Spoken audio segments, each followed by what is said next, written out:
काय थंडी पडली बाबा. एवढ्या थंडीचं कशाला बाहेर निघलोय काय माहिती. अरे एवढ्या थंडीचं हे कोण येतं इकडून.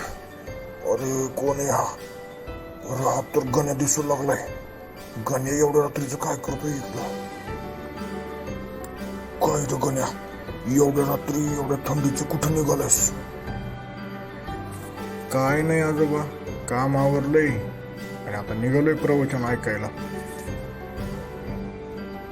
अरे प्रवचनाला निघाला खरं आहे, पण आता एवढ्या रात्रीचं कोण प्रवचन देणार आहे तुला. काय नाही आजोबा, एवढ्या रात्री आता प्रवचन कोण देणार आहे मला. मी लग्न झालेला माणूस आहे, तर मला आहे की माझी बायको रोजच्या रोज प्रवचन ऐकायची बाबा.